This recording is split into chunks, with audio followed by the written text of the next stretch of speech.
and welcome to Scale Car Garage. Well, of course things are always happening here at the garage, but I want to take a bit of time and sort of reassess this area of the track. And when we had our little incident, I have to basically take the track apart. Well, you know this story. And I put the figures that were in this area in a container so that I would have them all together, which got me thinking about figures. And, you know, there's nothing like a populated track to really bring it to life. And, well, I thought we'd have another Fun with Figures episode, sort of show you, well, what you can do, what you can get, well, anyway, I'll stop blubbering. Let's get to it here at Scale Car Garage.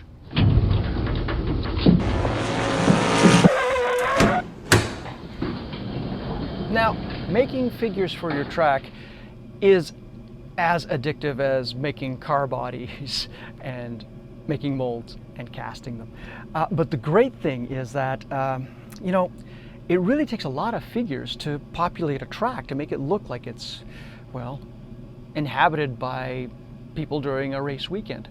So I guess you can never have too many figures, but you know, there are only so many figures that you can purchase that are made specifically for slot car tracks. There were the monogram figures, which I think are absolutely fantastic, and later released by MRRC, that we just can't get anymore. So one of the things I did was, well, pardon me, put my glasses on, I made some molds to cast some of those figures. And one of my favorite, I guess, genre of figures that Monogram and MRRC had was the TV crew. And you can see there's the lone cameraman or roving cameraman here. I made a few, I'll say alterations.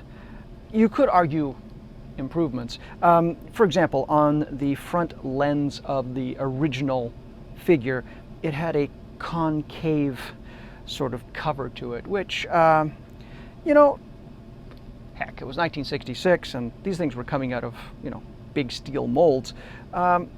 For my version, I actually drilled out the lens to make it look, well, more like a real lens that would be on a TV camera. But the rest of the figure is just spectacular. It's a lovely, lovely figure. So this chap here, of course, there is the roving, there we go, home movie nut. Here we go. You can see a bit of flash on this figure out of the mold. You can also hopefully see that I drilled out the lens on the home movie camera as well for this one. Oh, here's a better casting. There we go. There we go. And so you can see that.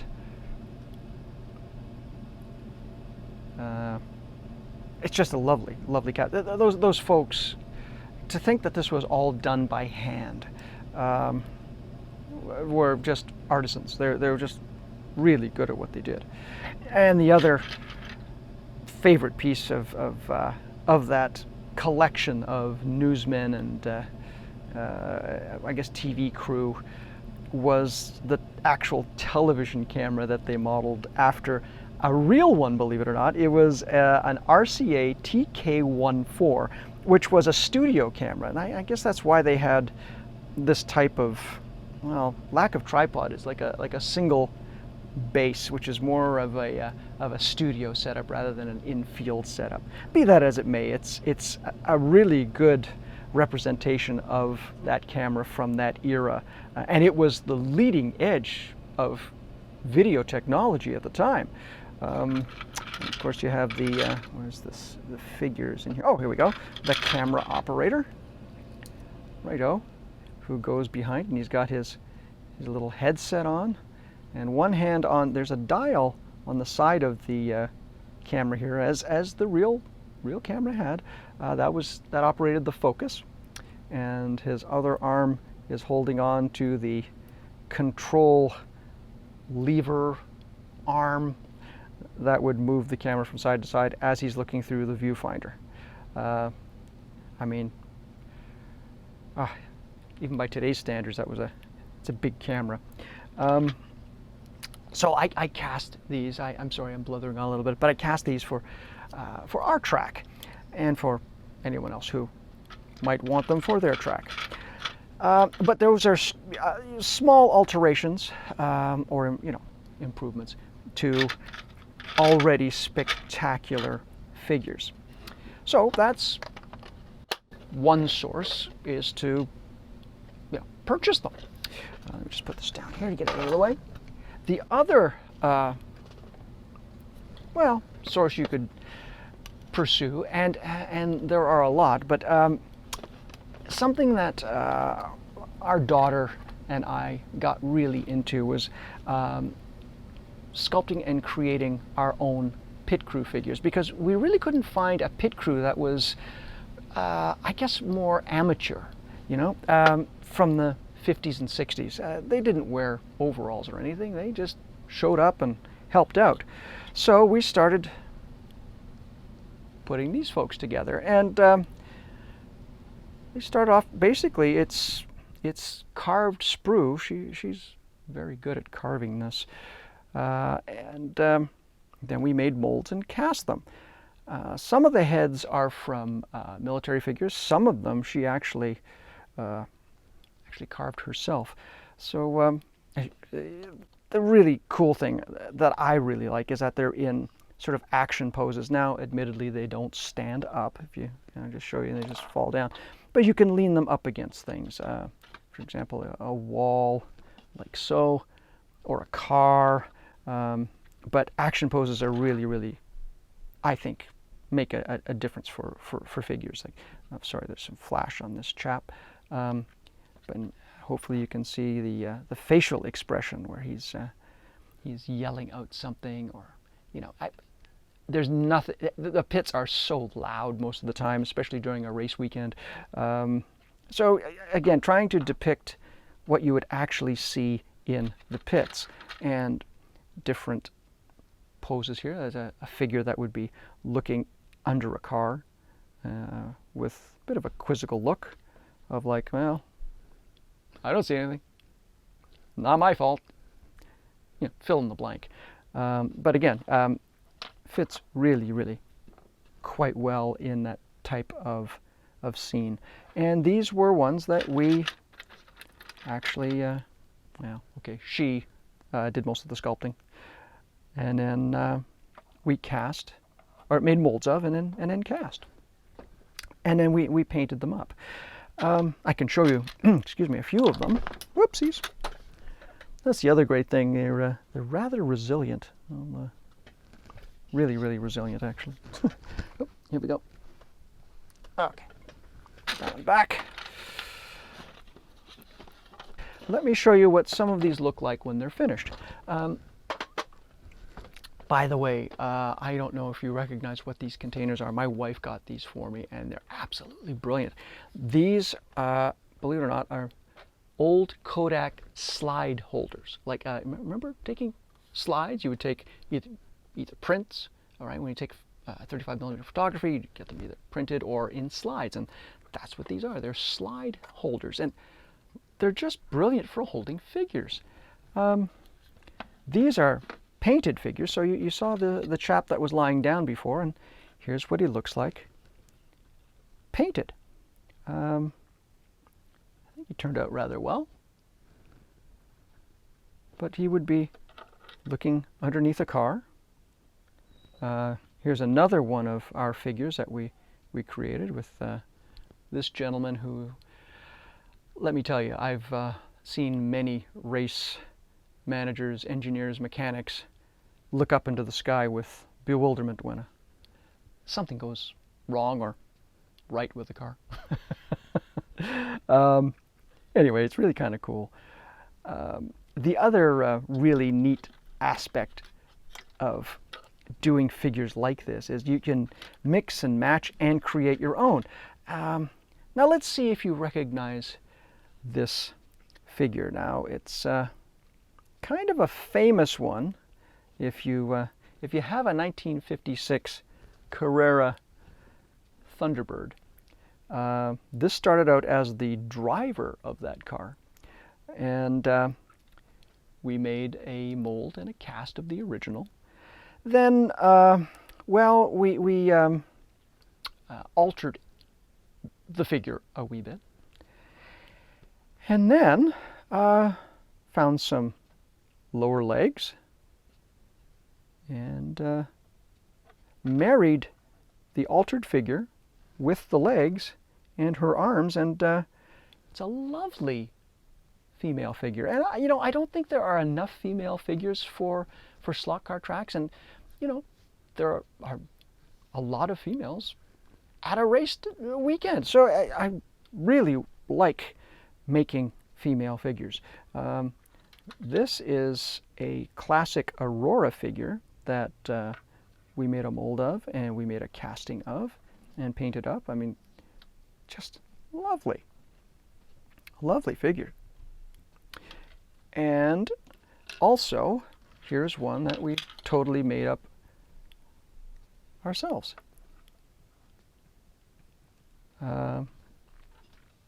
Again, different pieces, different heads, this torso, these legs, and the arms painted up. And they, I think they turn out so well. And they can be placed all around the track. Just lovely. But what I really want to try and emphasize is that you can do this too. And you know, a little bit of just experimentation. Don't be afraid to experiment. Put different parts together from different figures, and you'd be amazed at what you can get. And let me show you. I'm showing you the finished products here, I know. So let's close this up carefully, inadvertently. There we go. So these are the painted figures. But these are female figures that I got at a model show, and I think, you know, I think they'll look great. So they just need to be cast, but different arms, different heads, and put them all together. Whoops, here we go. Now, I don't know who the manufacturer is. I think this might be Dragon, I'm not sure. These might be Mini Art, this particular one. Again, I'm honestly, I don't know, and I don't want to mislead you folks. But the other cool thing too is that there are some Aurora figures that have been long out of production that are really cool, like this Flagman. Gotta make a mold and a casting of this guy. I mean, look at that. Look at him stand. Look at that. Isn't that brilliant? And two of them. And of course, once you make the mold, cast a few, you could put on different heads, reposition the arms, do a whole bunch of things. And let me show you how that would work. So, for example, this was the body of, again, the Newsman collection of Monogram 1966. This is a head from Pioneer. I believe this is the head of the Assassin. Oh no, the driver of the Assassin car for in the Bullet set. And you put that on, and all of a sudden now you've got.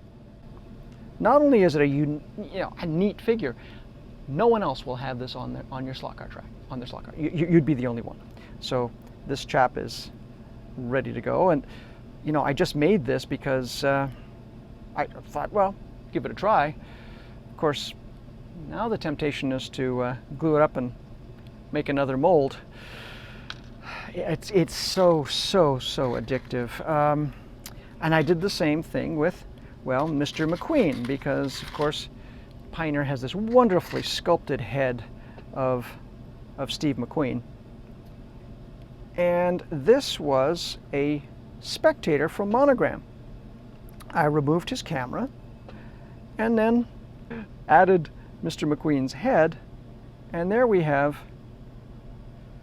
if I can get this to stay,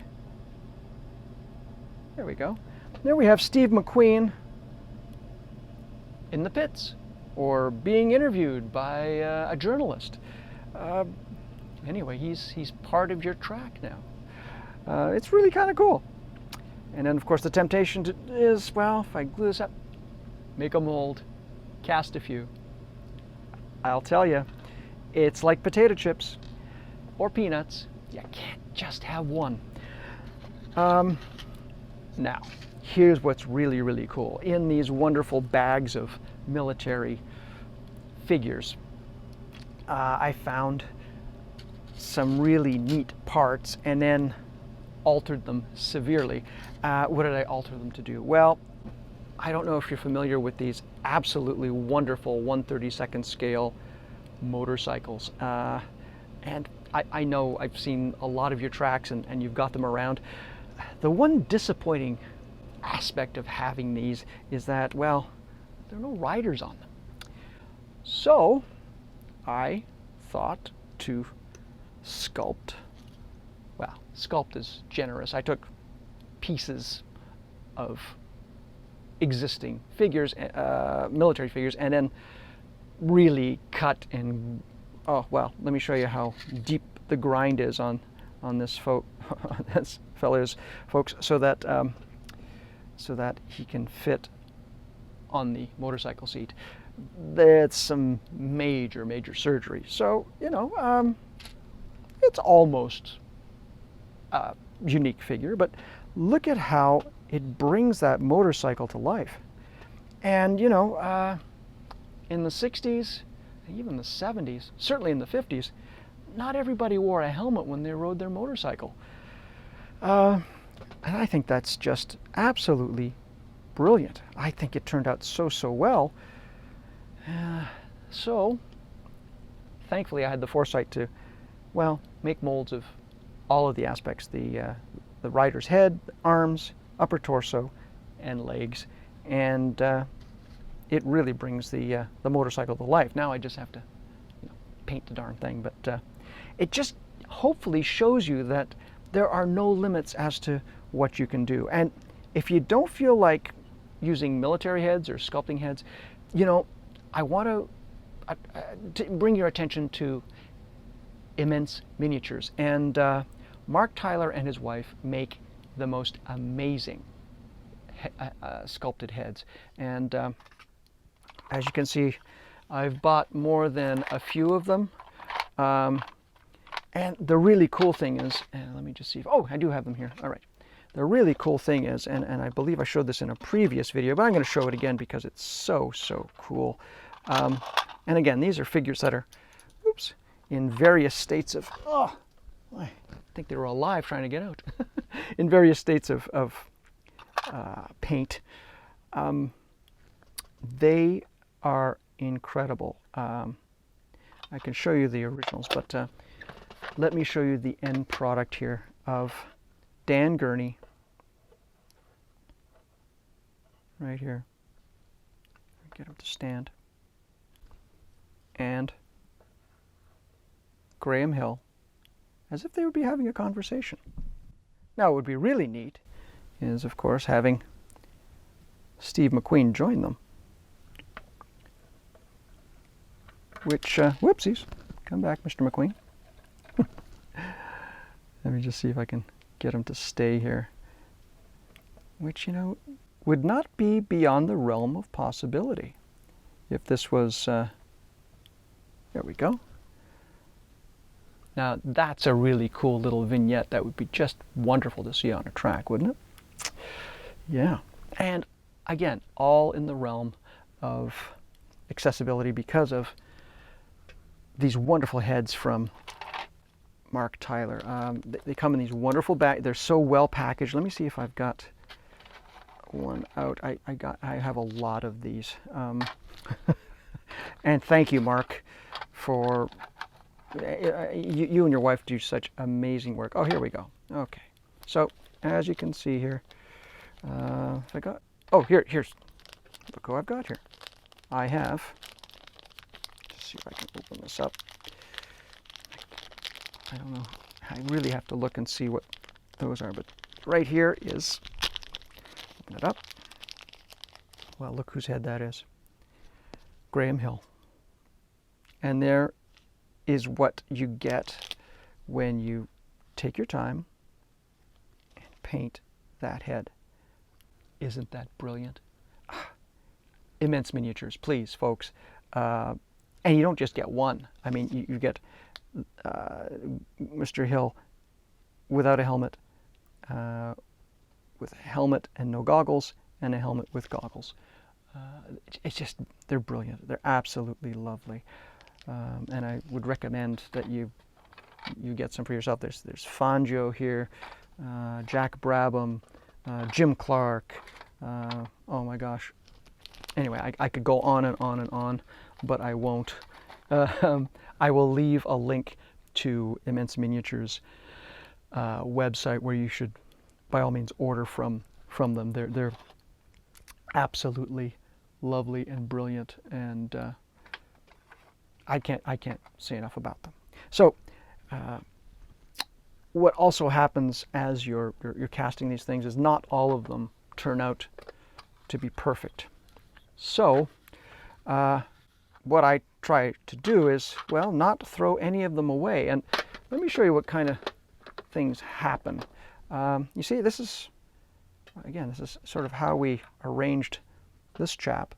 And you can see here that we've got some air bubbles here. Now, you can put some putty in and some filler, and that'll be fine. But you can also create a whole new figure with a different head. It's entirely up to you.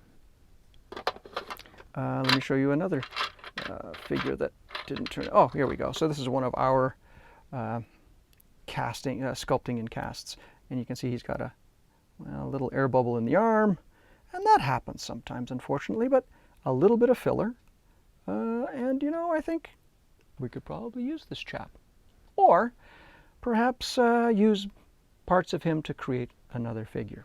So I've blthered on enough, but all I wanted to really do today is show all of you how it's really up to you as far as what you would like on your track for figures. It takes a little bit of imagination, but sometimes if you just look around and see what you've got, especially if you have an interest in military models or anything. Well, let me show you, for example, here are some great kits made by Mini Art, and these are made for dioramas, military dioramas. But I got these because, well, I plan on using them for our track, and maybe even switching up a few things. To be honest, I was really excited about having a female driver, especially for scenic cars or even real slot cars. Anyway, figures. Don't be afraid to just try, and you never know what you can get. And if you think casting car bodies, is addictive, well, let me tell you, you ain't seen nothing yet. The other cool thing too is that you can not only create your own figures, but bring figures back that you just can't get anymore, like these Aurora figures, which are just really cool. Anyway, thank you for being with me here and letting me hopefully show some of the illogic that I follow to make some of these figures. And anyway, I'll stop blethering. Thank you so much for being here with me at Scale Car Garage. I hope you enjoyed watching. If you did, please leave a comment, like, and subscribe.